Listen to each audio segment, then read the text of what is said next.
All right. When we help ourselves, we find moments of happiness. When we help others, we find lasting fulfillment. Welcome. My name's Adrian. I've got Aaron with me. Hey. I've got Doris, my mother. Hello. And on today's podcast, which is episode 1, first of everything, first season, first right. of the series, first everything. We're really excited to do this. A little bit nervous. We definitely want to do a good job for everyone, right? Absolutely. Yeah. And we just spent a bunch of time, going through the preparations, which was hilarious. Yeah, it was very fun. And so anyway, we just want to really do a good job, help people. And that's what we're really here to talk about. This is the introductory episode, and we're going to be talking in general about why we want to do this. Why are we going out of our way to spend our time, which is the most precious resource we have, to do a podcast. So, who'd like to start?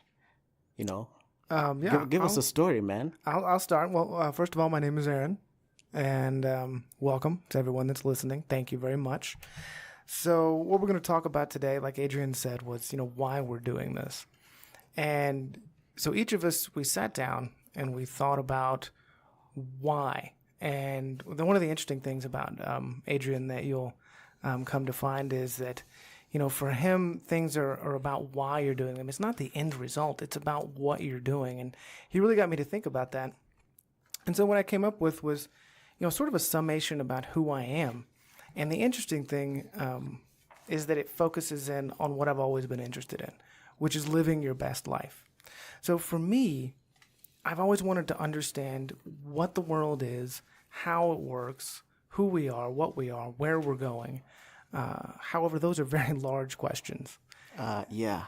I'm exhausted. Exactly. Just listening, that. Right? Mm-hmm. And so, I went to college and I studied philosophy. And what I found out was there's some very intelligent people who wrote some very interesting and intricate things, and they know about as much as I do or as anybody does. They're just really intelligent guys.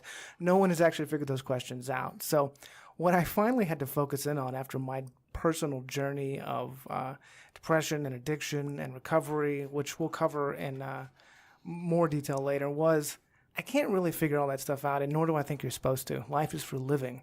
So the question becomes, what does it look like to live your best life? And what does it mean to be healthy? So healthy for me doesn't just encompass a strong body. I can run, I can lift, but it's about your spirit. It's about your mind. It's about your body. It's an all-encompassing thing. What does it look like to live your best life? And so this became a passion for me. As I watched people who looked, who did, who acted the way that I wanted to act. Because anybody who goes through recovery will sort of testify to the fact that you got to find somebody who's doing something that you want to do. And then you stop asking questions like, well, I don't want to fold my clothes, and I don't want to do that on time, and I don't want to sign this, and I don't want to do that. There's a lot of that went into my life before now. And now I kind of go, okay, well, that guy is living a happy and productive life, so how do I do that?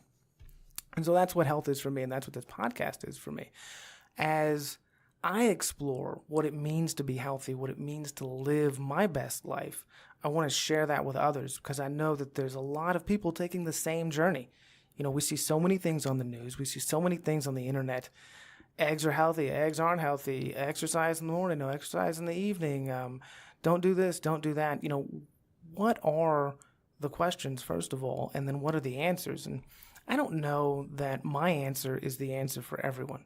So as I take this journey, as we take this journey, we're not trying to come up, or at least I'm not, with answers for you. But I'm trying to get everyone to really look at the questions and decide for themselves, what is their best life? What does it mean to live Aaron's best life for Aaron? But what does it mean to live Adrian's best life for Adrian and Doris' best life for Doris? If everyone can spend some time looking at their own lives and reflecting on what it means to be them and what do they want to do. Like, follow your dreams, do the things that you want to do, and be healthy, right? Because the first part of accomplishing anything is just being physically able to do it. And so even if you have impediments, right? So even if there's some things that I can't do or some things that other people can't do, there's a way to live the best life right now for you. And this is the journey that I'm on. And this is the reason why I wanted to share that journey with anyone who cared to listen. Yeah, so who are you, man? Because we just heard about why you want to do this. I just realized, I mean, people might after hearing that, they might want to know. Oh, well, like I said, my name's Aaron, right? Last name Witherell, right? I hail from a small town in between Dallas and Fort Worth, Texas. But I moved to Colorado in about 2014, trying to solve a problem in my life with another problem, and that didn't work. And so now I live and work and help run a recovery center for men, and it's the most rewarding job I've ever had. I work out 4 to 5 times a week. I run a lot, as Adrian will attest to. Yeah, I'm not sure why. There's just nothing just fun about that. I do it for my own reasons. Once a week, maybe more than that sometimes. But yes, you like running, but you're built for it though. Yeah, I wish I could say the same, but I only run when something like a lion is in hot pursuit. right. Which you can imagine is not often. Yeah, not in Denver. Not a lot of lions in Denver. Yeah, not a lot. I mean, not too far from here, right? So Denver, no. So I guess I don't run. Well, that's not true. You've ran for, spaces of about, 15 feet when you're walking Kazuri, our dog. Okay. Right? Yeah. So, there's a little bit of running. There's a little bit of, yeah. And in the past, I have run into King Supers when Oreos are on sale. For those of you that don't know, King Supers is a very popular local supermarket here in Denver. Yeah. But Oreos. I don't even know. I don't want to get on that topic. Oreos. Well, but that's what's interesting about this journey is so. Just because somebody doesn't like to get up on Sunday like I do and run 10 to 15 miles, doesn't mean they can't be their best health, like where they're at, right? There's trade-offs, and there's things like if you like Oreos, that's fantastic, right? Eat some Oreos, right? But then, you can make some other decisions that lead you to a state of health that works for you, right? It's not everyone's going to be a triathlete. Not everyone is, going to take to physical activity. For me, it's interesting because I suffered from depression for just years and didn't even realize it, right? Didn't even really know that's what was going on in my life, When I finally realized that I'd just been living with depression, the way out of it for me, without medication, right? Without anything putting in, I just felt like there was a time when I just couldn't imagine living life sober, right? So that place for me, where I had to get to, where none of that had to happen, just includes me moving a lot. Yeah, I mean, there's lots of people that, do kind of take that approach to making themselves, or taking a lifestyle approach to not, taking medication. Right. One of the most famous ones, obviously, is Dwayne "The Rock" Johnson, also known as biggest dude on the planet. One of. Well, it's kind of funny because for those of you that, obviously we don't have any video, but you could sort of think of me as the Pebble. I'm like a miniature version of The Rock. Wait, I don't know. I'm done. I don't know about that. No. No. Okay. All right. I'm done. Okay. I'm done. You know what? But that's my story. Let's move on. And on that Moving bombshell, jeez, no, the Pebble. Moving on. You know what? It's Onwards, so forwards. silly. I can't believe I fall for it every time. I'm like, the Pebble. Oh, here we go. All right, the Pebble. It's funny. It's funny. Do you want to hear a joke? Yeah, okay, here we always. go. Here we Okay. go. Are you ready for a joke? Okay, now, why can't dinosaurs clap? I thought they Not could. not all. So not just the T-Rex. No, all dinosaurs. Why can't they clap? I don't know why. They're dead. That's why they can't clap. You know what? And on that bombshell, now we're definitely moving on. So, Mom, Yes. tell us a little bit about yourself. Who are you and why are you doing this? My name's Doris, and I'm Adrian's mother. And anybody who comes after this in the podcasts that are to follow will have to watch this podcast to know that, because we're not going to address ourselves as mom and son on every podcast, but we wanted to be transparent and just introduce ourselves as mother and son. So Adrian is my only child, and we moved to the U.S. 18 years ago to join family. I grew up in the city of Nairobi. Life was simple. It was enjoyable, to say the least. It was fun during my childhood, and simple and enjoyable from my 20s. We took care of each other. I remember my grandparents coming to the city anytime they needed medical attention, and I always helped to take care of them.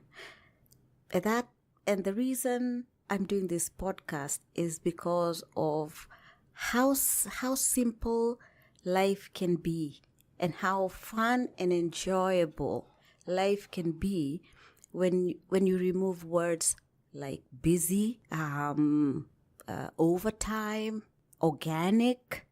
Organic happened by default when I was growing up. There was food was wild. Domestic animals were free range, and sometimes wild animals. It's still like that. It's so it's really trippy, right? So sometimes, like, my friends will go back to the village. They live in the city, right? But they'll go back to their ancestral home. Yeah. And they start telling you stories about how they were going to use the outhouse, also known as a latrine, right? Yeah. And they just, as they were about to enter the outhouse or latrine, they look over to their left. They think they hear something, and there's just like a gang of hyenas just making their way, just chilling, just rolling by. They were in the neighborhood, just going, Mm-hmm. So earlier we were talking about running from lions. So I mean, is that a possibility? Like, did that? No, not here as much as there. No. But like in Kenya, I mean, are there like lions? I mean, could you just like? Well, absolutely. There's lions. Wow. But now as the city grows, of course, the animals are kind just of pushed out, right. But in those days, as we were growing up, the animals were notorious for gate crashing. I guess it was a different time. Yeah. Yes, because the domestic animals were free ranging, and now and then would benefit from leftovers. And I think the wild animals kind of found that the domestic animals were a bit royal. Yes. Oh, yeah. They didn't have to work. Yes. So so they watched from afar, and sometimes they would come and feast on their food. And if there was nothing, they would take off with some roosters. And so, everybody was always defending. We didn't have ADT. So we had spears and hammers, and big branches. So interesting. I remember that in those days there was nothing. I had never heard of the word cancer. I had never heard of any disease being referred to as terminal. And up to today, the cancer does not have a name in any native Kenyan language. Right. Terminal illness is also very, very confusing for most people that I've talked to in Kenya. People in the past died of acute illnesses like diarrhea. Probably must have. I think it was called dysentery then, cholera, and all that when the Western world started to name the diseases so that they can find a cure. People died from accidents, for example, falling off trees. And I know that sounds funny, but that's pretty sad. Yeah. No. Of course, it sounds funny now because I mean, how often do you see people climbing trees? Well, it's funny because that you say that, because I remember my grandmother talking about stuff like that, and they lived in rural West Texas, and literally my great grandfather passed away because he was hot one day and he jumped into a lake. And he got like something they didn't really know about stuff back then, and he got like something in his ear or whatever, like that water thing where you get in your ear, gone like that, Wow. Wow. I mean, Well, that's the same thing. yeah, well, yeah. I mean, Those freak accidents. exactly. Back in the day, Back in it was the a day. lot more common. Yeah, way back in the day, if you got a splinter, next thing you know, you have like gangrene. Mm-hmm. And And your time has come. yeah, yeah. you meet your maker over a splinter. Right, and your time has come. That's the way it was. It's That's how it such was. it's interesting. Exactly. And people just moved on. Yeah, Yeah. Okay. And the other thing that people used to die of is old age. which is how we want it to happen. right? Exactly. We want to grow to, nice, to the golden, they call them the golden ages. One elderly lady said there are no there's nothing like the golden ages. The ages are bronze and the tarnish has been thrown out. So anyway, apart from growing old and then dying, people also disappeared. When I think about it now, at that time it was, we were just told they must have been eaten by wild animals. But when I think about it now, maybe some dementia and people got lost and never came back. There was no IDs. And, wherever you ended up, everybody took you in and made you their own. Really? So, I mean, when was that more prevalent with, the elderly, versus, the youth? The youth was, the youth also would disappear, but then not very, very often, because they always they came back, even if it was a year later. They had just decided to be a little adventurous. Just go, go check out the what's going on over the hill. Exactly. They were kind of backpacking. But the elderly, I think there was an element of dementia. And if they were strong and able, nobody said go back where you've come from. They just took you in, gave you some work to do, and you started contributing to the community. wow. Yeah, I mean that just sounds like African hospitality. Nothing has ever changed, strangely, so or I mean it's a good thing. No, it's a great thing. It's a really great thing. Can you imagine if that worked over here? Like if the guy that just wandered around doesn't have any place to go and his family's all gone, if somebody would just be like, "Hey, I got an extra room. Can you help me in my shop?"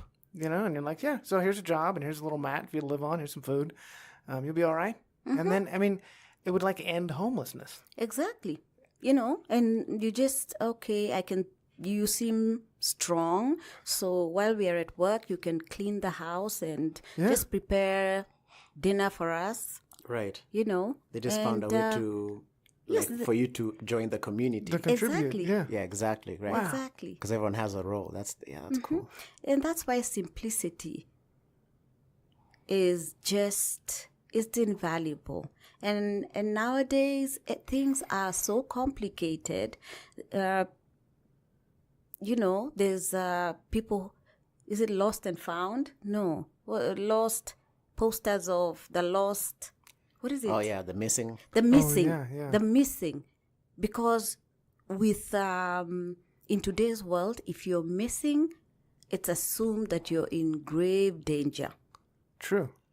I understand that And train of thought though. Yes, Yeah, and a lot. 99% of the times you are. Yeah, it's Yes. unfortunately. Yes, but people in those days were trusting, and nobody wanted to harm the other. Yeah. I mean, okay, so obviously and not to, get too far off topic, but, on that, when we're talking about, just, human beings and, how things were going back then over there. Now, over here in the States, right? What was it like? Because I know things were quite different, right? So people were homesteading, and doing all these different things. Now, if some guy just wandered, right, and just came, on a horse or on foot or whatever it was, right, on someone else's land, was it a hostile kind of thing? And like, why was it like that over here? Because I mean, there's definite, I think, cultural differences. I think no. And I think the difference, like when my grandmother would talk about it, there was definitely a communal sense, right? Because certain things, like she would talk about how they had to make their own soap. And so the city that she lived in, there wasn't a lot of people. They're like a church and some homes and stuff. And so they all had to get together to slaughter these pigs because everything had to happen in a certain amount of time. And you used like the skin, I think it's the skin of the pig to make the lye for the soap. And so all the women would get together. It was a communal project, so they had to work together. So if you were an extra hand, you were welcome. As long as you earned your keep, you could be a stranger, because it was kind of like it was back then. There were no IDs. Nobody had a background. You might have done something bad in the past, but if you didn't do something bad right now, you're okay, yeah, right? Exactly, you're willing to work. And what was interesting was after my grandmother went through this very hard time when her father passed away, then their house burned down. Well, and like she would never eat oatmeal because that's literally what they had to eat. Her brothers were off in World War II, and they had to get word to them that their family had no money. And so everyone pitched in, and people around them weren't wealthy. So they actually got them. They lived for a while. They had a boxcar moved onto their land, and somebody brought it over, and somebody would bring them like their oatmeal and stuff like that, because they had no way of earning money back. All the men were gone. Interesting. Her brothers were all at war, and her father passed away, so it was just her mom and some sisters, and so they had nothing. But they all took care of them. They got through that period. And so I think it's not until a little bit later that that came into society, where people started to be really distrustful of one another. Right. Because I can remember even when I was a child, hitchhiking was a thing, Right. People would just, and now I can't even imagine stopping and just picking up, somebody on the side of the road. So it was a different time, and I'm not really sure what changed. I mean, we could have that whole, it's a whole other discussion. That's a whole other, But something definitely did, you know. for sure. For sure. And health too, the way we approach health and what becomes healthy. And it's kind of interesting to hear you talk about that, Doris, because it's funny how a lot of our health problems are from sitting too much and working at desks and not work. Like having to go to the gym was not a thing that they did. They didn't have to go to the gym because their day was filled with outdoor activities, and nobody had to go running on specialized places for running. They they did stuff all day. That's next week. Oh, that is next week. But okay, let me add on. I'm not going to really add to what Aaron said, but talking about that, chronic diseases really didn't exist, because chronic disease is just as a result of, eating bad food, just sitting on your behind. Right. But managing disease is time consuming, it's labor intensive. And in those days, that's why they really took care of you if you fell ill and was not able to do anything, which was so rare. But the minute that death was imminent, they carried you out into the forest with a little bag of ripe bananas and raw bananas, and they placed you there because death was imminent. And that way, if you died, the wild animals would consume your remains, and that would be the end of that. There was no, let's get together and dance around the body, and there was nothing like that. That was, what they did. Wow. I don't know how true this is, but my mother says that there's one man who came back carrying the basket. he had eaten the bananas and he had gotten well. About 2 weeks later, they had already decided he'll never be back. So he had to come and claim his spot. Wow. Wow. Yeah, that is really interesting. And then the bananas, the ripe and the not ripe, is so that, as you know. Right. As time's going by, the ones that are not ripe will ripen. Become ripe. Yes, Yeah. they care. They want to show you they care. They want No, you. there's thought put into it. Yes. Okay, so just because there's people out there who don't know. So which culture specifically was that? That's the Kikuyu. That's the Kikuyu culture, the Kikuyu Yes. side. That's how they did it. Yes. Because we're also part Maasai. Yes. Which are the warrior nomadic tribe of Kenya. So that's so interesting. Yeah. Believe it or not, I'm learning this now also. Like these are. It's a cultural lesson. It hasn't That's kinda come cool. up. Yeah. Okay, so yeah. Yes. So that's a lot. I want to empower with this podcast. I want to really empower the Kenyan people. They have to stop. They have to stop dealing with illness and disease the way that they did before.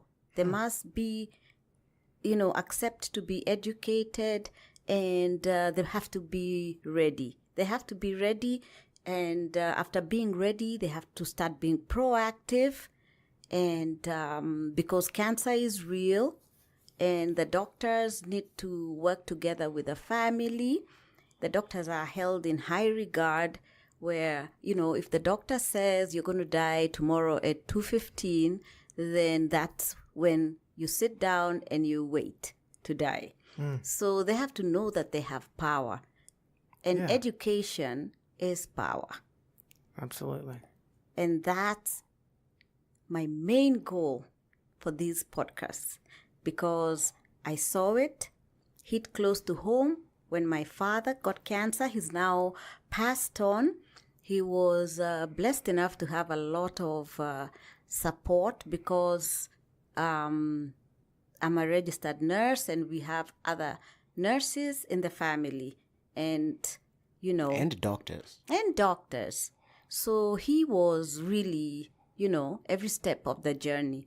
However, the family was still, just the thing about roles changing, life just changed. And I think people could be better prepared. Well said. Yeah. Well said. So, I just noticed that you were very specific about, the Kenyan folks. So for you, is that where your heart is because of your experience? That's who you'd like to inform? Because Yes, you start, charity begins at home. Okay. All right. Yeah, I like it. Yeah, I'm not mad at that. 'Cause I definitely, can get behind that big message, and that approach, because I've also seen, the impact of, the lack of education when it comes to certain things. And, everyone can use some tips on how to do things a little bit better. And hopefully other African countries can, follow our model, where they're educating people in their native language and just making it so simple so that they're able to grasp, and they don't feel like, everything is just so foreign. So we are open. We are open to teach people or to mentor people to start their own journey. Yeah. I definitely share those sentiments. My name's Adrian. Aaron is my colleague. We work together in the substance abuse field. It's been quite a journey doing that. I mean, if anything, I just found my way back home, because I think I'm at peace most. I'm at my best when I'm, trying to help other people, live better lives, really. Helping is what I do best, because I'm able to, it sustains me, spiritually. I feel it really feeds into my well-being, So, so that's who I am. And the reason I want to do this podcast is a rather, personal one. As everyone has alluded to, I always start with why. Whenever I decide to do something, I start with why. The why for me was, again, to help people. I just said that was one of the things that really, really helps me, day by day. It's my fuel. When I do things for that reason, I don't run out of, steam. I mean, it's just, for me, it's the best and hottest burning fuel, for my day-to-day, endeavors, whatever I'm going after. And so I've decided, anything I do in life, that's why I'm going to do it, because I want to help people. And so I was born in Nairobi, Kenya, in a rather, in my grandparents' home. No, you were born in a hospital. Just kidding. Yeah. That's actually true. I was born in Nairobi Hospital. And then I went to my grandparents' home, where I've pretty much lived there on and off all my life. And to this day, when I go back home, that's where I go. And I sleep in the exact same bed that I slept in way back in the day. It's really trippy. Side note, when I go to my grandparents' home, it's one of those places where like things don't really change. Yeah. So one day, I'm in the restroom and I look up and there's a calendar on the wall. And I'm like, man, why does that calendar look so familiar, right? Guess the date on this calendar. The year or the month? You know what? The year. Let's go with the year. Okay, I'm going to go with 1987. Close. I think it was like 86 or something like that. And talk about being mind blown. I don't know what kind of paper they made this stuff out of, because it was in pretty good shape. I was just shocked. What year was this when you noticed it? This was just like, it's probably still, no, it's not there anymore. Because, okay, so here's the thing, the calendars change over quite often because their friends who work for different companies, they get promotional stuff and they'll bring over some stuff, to my grandparents, right? And so, they usually change out quite often, which is why it was just mind-boggling that this one that one was changed. still there. Yeah. That thing had literally been there all my life. That's awesome. Yeah.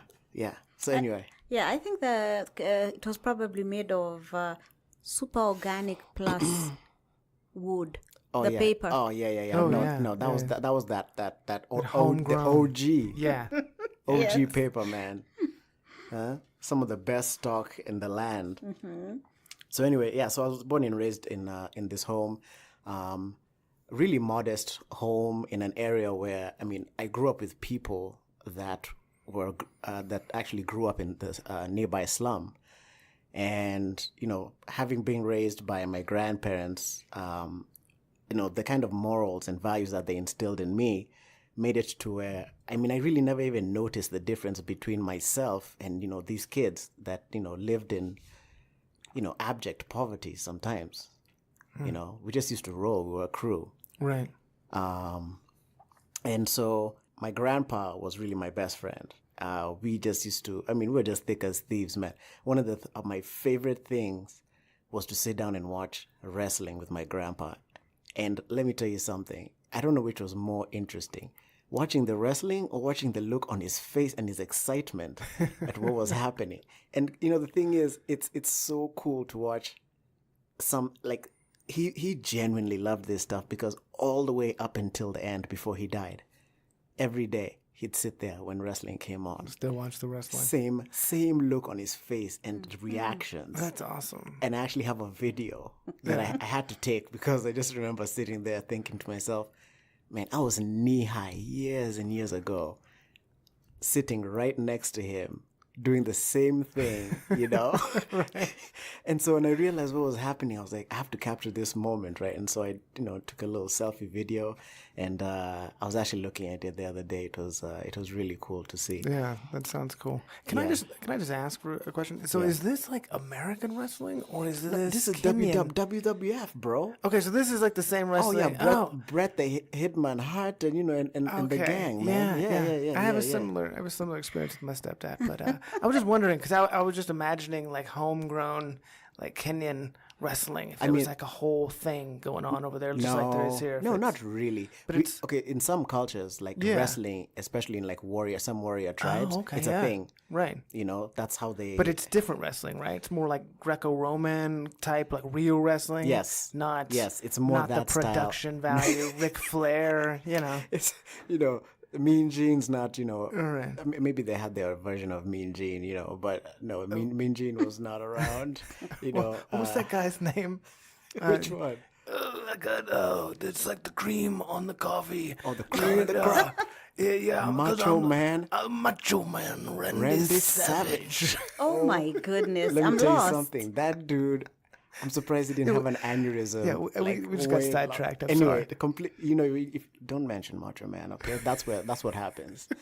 I don't understand why people have to make like a TV show for wrestling, Just It's entertainment. it's entertainment, but you know what? You can Actually, just grow it's an your ancient form of entertainment. I mean, really they've just is, yeah. really like they've modernized it, to fit, You got the good guys, you tastes. got the bad guys. Yeah, you got- exactly. it's great. Anyway, sorry to So take anyway, us off track, but I digress. So I mean, my grandpa and I were just thick as thieves, man, hanging out, wrestling. We used to go on these like crazy, Harold and Kumar style runs for chocolate and stuff like that, The whole time he's just driving, speeding down the highway, pretending to be a rally driver.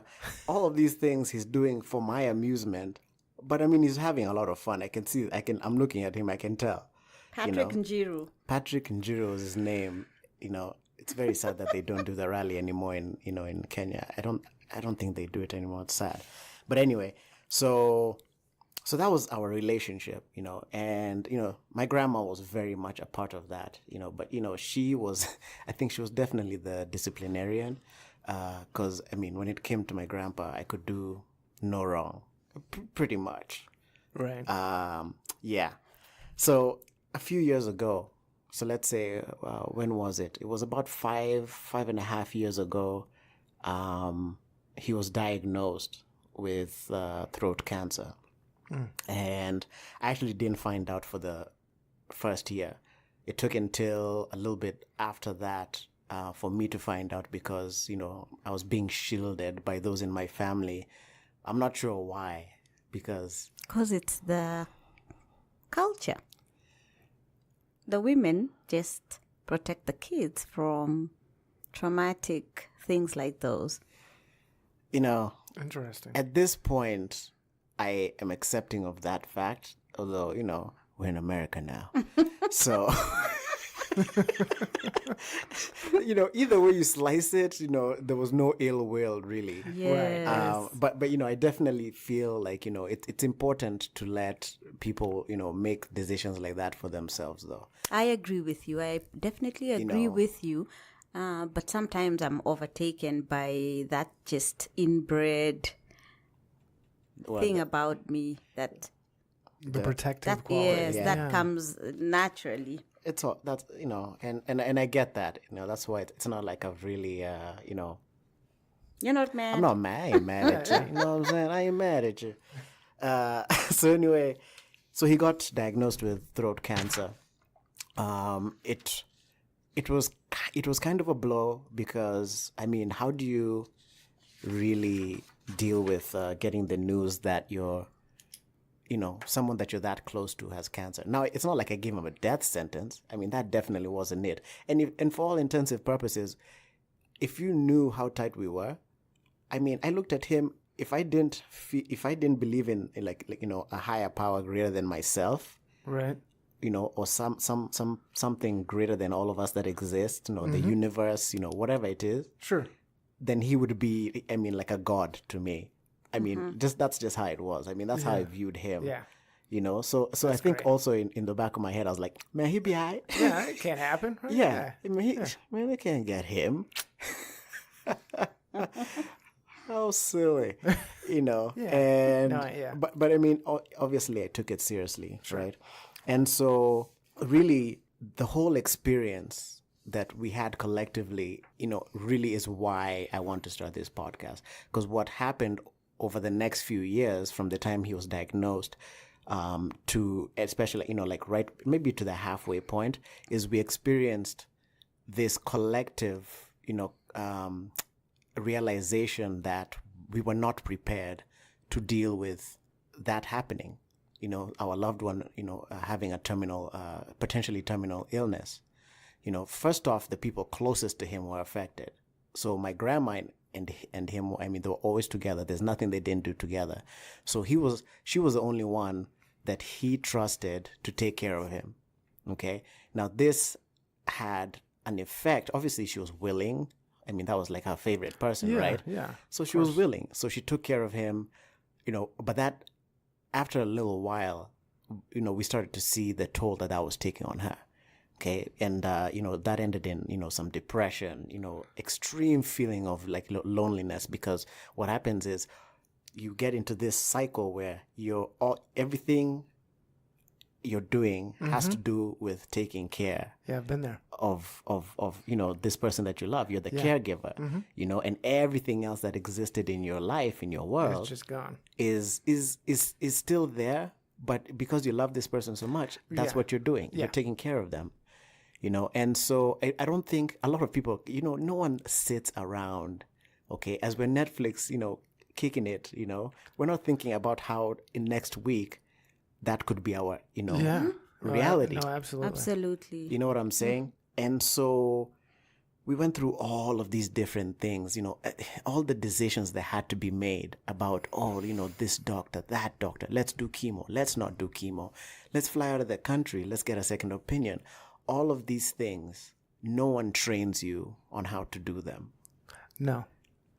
And the reality is that, you're going to be faced with these decisions and these challenges. And because we went through this, and when I say we, I don't, I mean collectively as a family. Yeah. And of which, 2 people are represented here. Right. Because we were able to navigate through this and all the way to the end, and actually even up till the day of the funeral, there was just a great sense of togetherness, and everything went as well as it could possibly go. I truly have a sense, I'm really grateful for how everything turned out. Because initially, how long had they given? I think they told him he might have a year. One time I called his doctor, and his doctor said it's not looking good, and that was, he said he'll be surprised if he's alive in a year. Right. And and this is a common occurrence. Families are told this kind of thing all the time. Sure. And when you get a diagnosis like that, or you hear something like that, and then the person lives another 4 years, you can't help but feel just an immense feeling of gratitude. Very, very blessed. Yeah. And the other thing is he didn't experience any pain.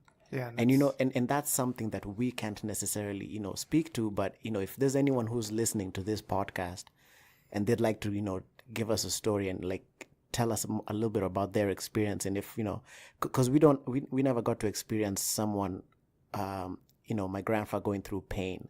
A lot of people through that process of going through terminal illness experience pain. We were experiencing pain perhaps in different ways. But yes. but he wasn't feeling physical pain. There was discomfort because of some things that, things changed over time, and his level of comfort definitely wasn't optimal, especially towards the end. Right. Yeah, his pain was usually taken care of just by taking some Tylenol.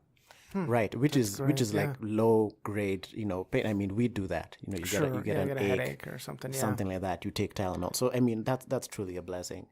But other people have had different experiences, and we'd like to hear from them.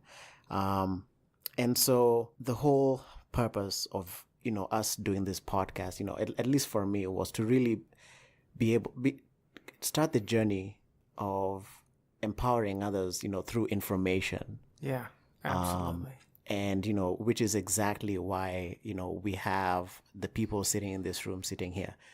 Everything was very, as we think, was well thought out, because Doris is a nurse and she's been dealing with people who are in some in terminal illnesses, experiencing terminal illness, others not, at different stages. I mean, just all the way around. She's even spent some time in pediatrics.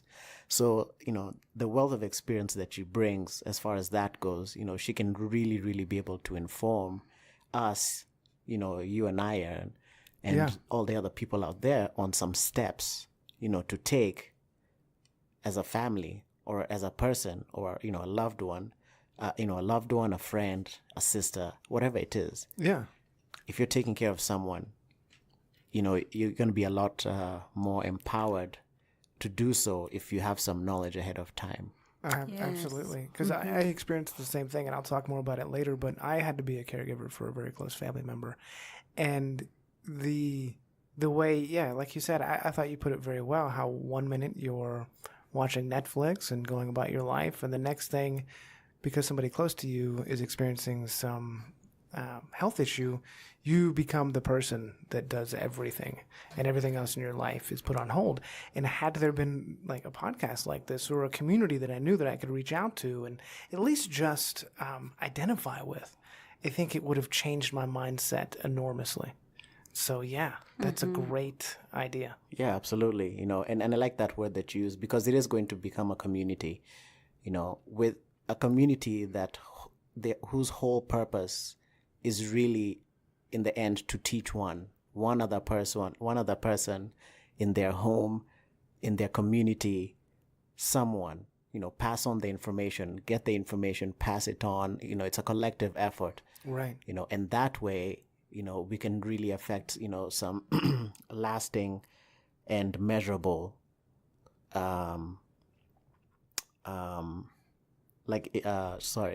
we can really have some lasting and measurable impact, in the community. Absolutely, yeah. That's great. And I really like when Doris was describing the village, because that is the kind of community that we want. We want it to be where, we may not know you. You may be listening to this podcast in some part of the country we're not even familiar with. You may be totally different from us, but we all have that in common. We all have family. We all have our own health. We all have a journey that we're taking through this world. And when we can come together and just take somebody in, right? You just show up on the website. You just show up in the comment section and you tell us your story. You're part of it. You're in. Like, we're going to take you in and we're going to help you out as much as we can with the information that we're going to gather as we go through this journey. So that's fascinating. I think that's very important, because we found ourselves in the position where we needed to make a game plan. How do you make a game plan when you don't know what to anticipate? Right. Exactly.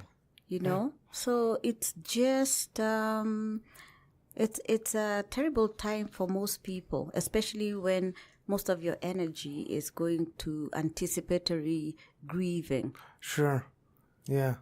So to be, when the roles are changing, because each family member is different and they have different strengths, and it's good to sit together as a family and appoint your siblings and the rest of the members of the family depending on their strengths.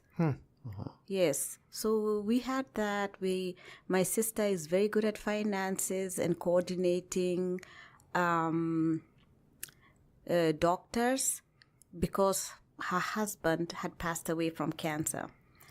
My brother was also very good at managing the property and investments. And this is kind of out of topic. So Adrian, take over.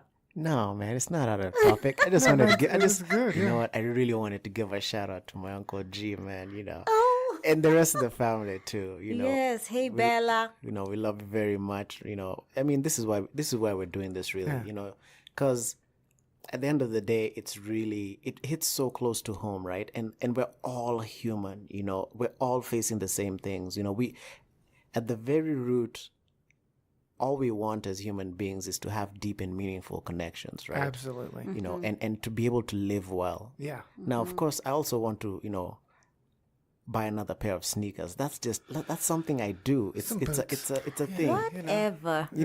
But really, that has nothing to do with why I'm living. Why I'm living, Those are just some perks, right? you know, just some fun stuff. we do. Yeah. along the way. Yeah. Look yeah, good, dress yeah, nice, yeah, yeah. Look good, feel good, but when you boil it all down, deep and meaningful connections, right? Yeah, absolutely. You know, and that sense of community. Because unfortunately, so the other thing that was trippy was at the funeral, I got to see so many people. If I heard, I haven't seen you since you were this tall, and they'd be gesturing somewhere towards their knees. I'm telling you, I heard it so much, it became like the opening to every interaction. Yeah, right. Oh, you are Adrian, and I remember you when you were little this big. Adrian, little Adrian. I thought I'd become a rapper. Little Adrian. What's up? Lil Adrian. All right. Okay. I won't beatbox. Aaron, know what? Aaron. Don't even call that beatboxing. I don't know what that was. Aaron. That was not beatboxing. Do not. It's an art form, okay? I just got started. It's an art form. all right. Please practice. No, but that's interesting. I really love that idea of family because, from knowing you guys, like I don't know the rest of your family, but if they're anything like you, I love them. So shout out to Uncle G. Is that who it is? Yo, Uncle Yes. G. Yo. I can't wait to meet him. I can't wait to meet the rest of your family. Most of my family is scattered and sort of passed on because there was that strong tradition coming from my grandmother, right? But once that generation sort of passed away, and once my mother passed away, there was really no glue holding us together. We didn't have tradition. We didn't have a strong family, a sense of family. And I see the happiness, like other people that I've known that have large, strong, interconnected families. Right. They just seem to be able to weather the storms of life, right? Because they have somebody they can depend on. They have this network, right? And there's so many of us, and I'm like an example of it, living out in the world, just you, right? You don't really feel like you have a family anymore. They live somewhere. Right. You don't really talk to them that much. And you end up forming your own communities. And sometimes those are very healthy. Yeah, and absolutely. sometimes they're not. And when you have this opportunity to form these new connections with people of like minds who are trying to accomplish something good, like I just jumped on it. Like that was part of my path of recovery. I know there's a TED Talk where this guy talks about that being one of the major parts of recovery from drugs and alcohol that people don't talk about, which is that sense of connectedness. And you have that. Oh, right? absolutely. And a lot of people don't. And I just want to invite everyone to hop on this bandwagon and to get connected, and let's form this community that's just dedicated to living our best lives and to being healthy. And man. And it starts with you and your family. Yes. With your immediate family, and then that, it happens, people will notice that that's the difference. And then it becomes a TTO. To teach one. Do you mean to teach one? To teach one. Awesome, yeah. So let's talk about that a little bit. So the podcast name, which took so much to get to, I almost lost my mind. Yeah, it was. And then it came to me while I'm driving, and I almost crashed because I wanted to make sure I wrote it down. But it was rather apparent. So to teach one alludes to this idea that, if you teach one person in a community, in a home, the fundamentals at least, right? Because a lot of times, part of the reason why we're doing this is, to kind of help people, prevent people from having to deal with that polarizing effect that, can happen when you do a search on the internet, right? Because that's what happens. I'm telling you, I don't know how many times I've gone to search something, right? And within a half hour, I'm convinced that I'm dying. Right, yeah. It's just not safe. And this is me. So I was able to reel it back in to a more rational place. But some people are literally frightened stiff at the end of, them doing a search on the internet about, something rather innocuous and really not that serious, right? True. So, really, our approach to this is to bring fundamentals, right? What are the really important basics that you need to know on this topic or that topic? For those moments, all the answers for those moments when you're like, okay, so my grandfather just got diagnosed with cancer. So what now? Right? So the answers to that question, and it's not just about that illness. Okay, No, this is a health, Absolutely. wellness, Yeah. edutainment. It's about lifestyle. It's just about life in general. I don't know if we should box ourselves in to just say that 'cause we're there's- about health Well, yeah, and there's wellness. so many questions, right? Right. There's so many questions like that, right? Yeah, I think TTO is about empowering people, educating them so that they're able to make informed decisions. Absolutely. That's well said. What is it for you, Aaron? What is TTO? I like what Adrian has to say about the idea. If you empower one person, it's their job or their privilege, right? Like it's our privilege. Like we didn't get to this place because of ourselves. Like I know we all got here because of people before us who imparted to us their wisdom and their knowledge, and we just happened to be in a place where I was finally beaten down by life, where I'm like, I'm just going to pay attention to people who seem to know more than me. And it was really that love simple. that. It's Secret. the secret, yeah, like those people that have been telling me the same thing my whole life, and I finally just got to a place where I'm like, you know what, I'm just going to be quiet, and I'm going to listen, and I'm going to do things that seem profitable to me because I can see how they work for other people. And so if I can be a part of imparting that to somebody else, somebody who will just hear something, like just listening, and they don't really think much of it, but then they encounter something that we talked about and they're able to make a more informed decision, or they're able to overcome like that stagnation that can come from looking up, are eggs good for you? I mean, you just look up something simple like that on the internet, and if you read a lot like I do, I don't know, you just end up more confused than before you began, right? When in reality, the idea might just be to, just go eat some eggs, man. And it's all about the roots, because you can really just look at certain things like that and just what's the wisdom that just come down to us from people who've known things, Right? And we can talk about that. And if I can be a part of that, then that's what I want to do, right? Just in all aspects of my life. That's what I do all day at work. It's funny, because I work with these men who are in this process of rebuilding their lives. And they think you know something, and you know that you don't know much of anything except what the guy before me, right, taught me, because he had been through the same process, and it's just a passing down, almost, in like a generational fashion. For instance, for those of you that don't know, right, well, most of you won't know this, but like Adrian is sort of like my life coach, because when I got into a place in recovery, that's what I do. I look at people who are successful, who are living happy lives. And I don't mean successful in the sense of driving a Bentley and, they have a giant car. I mean people that... Not yet. Not yet. I mean, not that we're opposed. Not that we're opposed to a giant... Not opposed Personally, to that. it's a blue Audi for me. Although I will Oh, take my the goodness. 4-screen Bentley with like the white leather seats. But that's a whole other thing. No, like people who get up in the morning, right? And this is the secret to happiness, I really think. People that are enjoying their lives, right? So we all have to work. We all have to face adversity. We all have to do things that we don't necessarily want to do, but we can still enjoy our day. Just find some peace in what we're doing, because what we're doing is helping other people. What we're doing is empowering people. Word. And so being here today doing this, that just gives me so much fulfillment and excitement, because that's what it's all about, right? Yes. Putting that hand down to somebody else and helping them to what you already know, or reaching for that hand above you that knows something that you don't, and being willing to be lifted up. That is so well said. Otherwise, you see, every year becomes a continuation of the previous year. Yeah, absolutely. Yeah. And that is, that doesn't give, that leaves you so not motivated, Yeah. because you know the results. Well, and what was that quote that we ran across today that we were looking for? Which one? I think I'm going to use that quote next week. Okay, then I will not. I'll it leave a everyone in secret suspense. quote? You got to turn back in to hear Yeah, that one. you It's know, good though. It's a really You're gonna wanna hear really this. good quote, and I think it's going to be right on time.